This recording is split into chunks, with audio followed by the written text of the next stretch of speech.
예, 그렇게 해야 될 것 같습니다. 그리고 또 여쭤보고 싶은 게 있는데 주말 사이에 주진우 의원하고 나경원 의원이 앞다퉈서 주장한 것이 있으니 법사위를 넘겨라 라는 겁니다. 예. 그래서 이제 민주당이 그 입법 사법 행정 간에 서로 견제와 균형이 필요하기 때문에 법사위를 일단 넘겨라 이런 주장을 하는데 이 주장은 어떻게 들으세요? 그래서 법사위로 뭘 하려고 그러는 거예요? 모든 일을 막으려고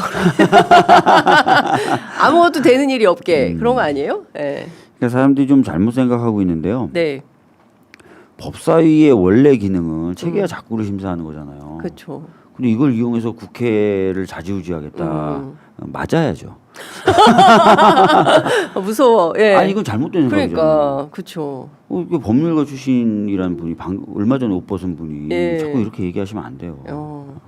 그러니까 지금 이제 법사위를 넘겨라 이걸 가지고 계속 또 이제 여론전을 시작한 것 같아요. 그래서 마치 이제 국민들이 듣기에는 그러네 그 입법부하고 행정부하고 견제와 균형이 필요하니까 이번엔 다시 야당으로 넘기는 게 맞지 않을까라고 생각하는 분들이 생길 수 있잖아요. 특히 이제 중도에 계신 분들은. 근데 이제 큰 틀에서 좀 보시면 좋은데, 그러니까 지난번에 이제 탄핵 결정 과정에서 헌재 심판이 나왔었잖아요. 그때 결정문을 보면은 우리나라는 이렇게 큰 틀에서 보면 이렇게 돌아가요. 대통령이 임기가 5년이고 네. 그 사이에 국회의원 선거가 들어가도록 그렇죠. 해놨어요. 네. 어긋나게. 예. 그 이유가 뭐냐면 약간 대통령의 중간평가적 성격이고 대통령에 대한 평가와 연동돼서 또는 대통령을 그러니까 대통령에게 힘을 실어주든 네. 대통령을 견제하든 그걸 이제 국민들이 한 번 더 판단하게 만들어놨다는 거예요. 예. 그래서 만약에 이제 주진우 의원 생각대로 하려면 다음 총선을 기다리는 게 맞는 거지. 다음 총선 기다려라. 예. 일단 우리 보세요. 국민들이 예. 더불어민주당 다수석으로 절대 다수석을 만들어 주셨어요. 그렇죠. 근데 이번 대선에서 또 더불어민주당 대통령을 만들었어요. 그렇습니다. 그럼 국민들의 뜻은 존중돼야 되는 거 아니에요? 그렇습니다. 예. 예. 그리고 그 다음 근데 잘 못했어. 예. 그럼 다음 총선에서 더불어민주당이 쫄딱 망하는 거예요. 예, 그렇습니다. 예. 예. 그게 민의죠. 네. 예. 근데 민의를 배반하고 자꾸 이제 이게를 민주당 대 국민의힘의 어떤 세력 갈등 그렇죠. 구도로 만들어서 그게 계속 보수 언론을 통해서 확산되게 자꾸 그렇게 생각하는 예. 사람들이 내란을 일으키는 거예요. 그렇죠. 국민의 뜻은 상관없고, 예. 그러니까 그 결정문에 보면 그렇게 돼 있어. 예. 대통령 네가 국회 의석수 때문에 일을 못했으면 네가 잘해서 예, 그렇죠. 22대 총선에서 예. 국민의힘이 다수석으로 만들었어야 되는데 예. 넌 못했잖아. 그래놓고 군대를 넣어? 가 들어가 있어요. 그렇죠. 결정문에. 예, 정치를 하라고 조언을 하고 주진우 있어요. 똑같은 얘기하네. 위험하네. 예, 이거 큰일 났다. 예. 안 주면 구태타? 무서워라. 그러면 안 됩니다. 그래서 이게 이거를 잘 생각했어요. 국민들이 지금 더불어민주당에게 다수석을 줬어요. 네.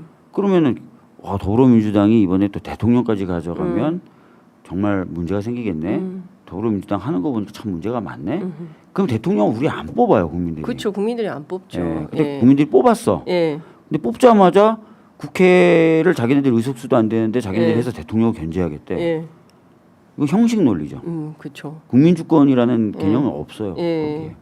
맞습니다. 그리고 상임위원장 임기 2년 아니에요?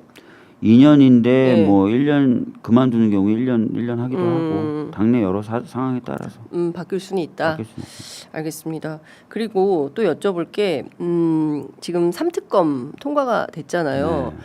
그 특검 구인난이다라는 보도가 또 나왔어요. 이게 지금 170일 내란 특검 같은 경우에는 검사가 모두 60명, 그래서 최장 170일. 그 다음에 이제 김건희 특검 같은 경우에는 40명이고 이것도 170일 수사기간이. 그 다음에 최혜병 특검은 20명에 140일 이제 이렇게 되어 있지 않습니까? 그래서 모두 120명의 검사가 이제 출격을 하는 이런 상황인 건데 어떤 사람이 좀 특검을 하면 좋을까요? 세 특검이 동시에 돌아가는 거죠? 그 새 특검이 이제 뭐 시기상으로는 동시에 돌아가는 건데 네. 뭐 가장 우선적인 건 뭐 내란 특검이 내란 되긴 특검. 되겠지만 네. 특검이 어떤 사람이 되면 좋냐? 뭐 당연히 뭐 독립적이고 중립적으로 수사할 수 있는 사람, 네. 그다음에 수사에 대한 의지가 있는 사람, 이런 사람들이 돼야 되겠죠. 그리고 뭐 수사적인 능력도 있으면 좋고요. 수사적인 능력, 네, 네. 수사에 대한 능력도 있으면 좋고. 네. 그렇죠. 뭐 검사 출신이 해야 된다. 꼭 그런 건 아니에요. 뭐 그런 얘기가 또 있고 그래도 수사 잘하는 검사 출신이 낫지 않냐라고 김기표 의원 같은 경우에는 예, 그런 얘기를 하더라고요. 그래서 뭐 검사들 보니까 수사 다 잘하는 건 아니던데. 뭐 다들 아는 얼굴인데 못 알아보고 막 그러던데요.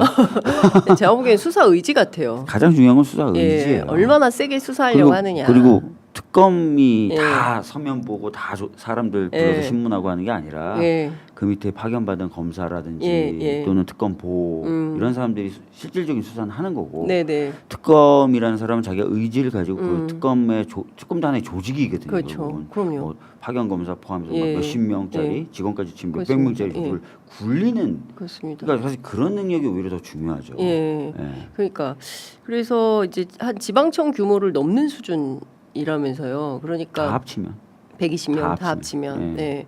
그러면 그 어쨌든 상당히 센 특검이 온다. 이렇게 봐야 되지 않을까요? 그래서 상당히 센 특검이 오는 건데 이거는 검찰이 자초한 거죠. 음, 저희가 계속 하라 그러는데 안 했고 안 했죠. 또 전 정부가 자초한 거죠. 음, 제때 법을 그냥 공포해 줬으면 좋겠는데 그러니까. 계속 거부, 뭐 예. 3번, 4번 거부하니까 이렇게 다 몰리는 거죠. 예. 원래 차량이 가야 되는데 계속 막으면은 네.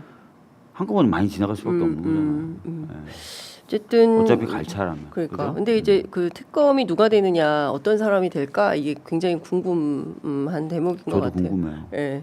아까 법무부 장관 살짝 얘기를 했는데 장관은 여러 하마평이 막 나오는 것 같아요. 특히 검찰 출신들 그 민주당 국회의원들하고 윤호중 의원 포함해서 한 4-5명이 이제 그 나오고 있는데 차관은 먼저 확실히 된 건가요? 오늘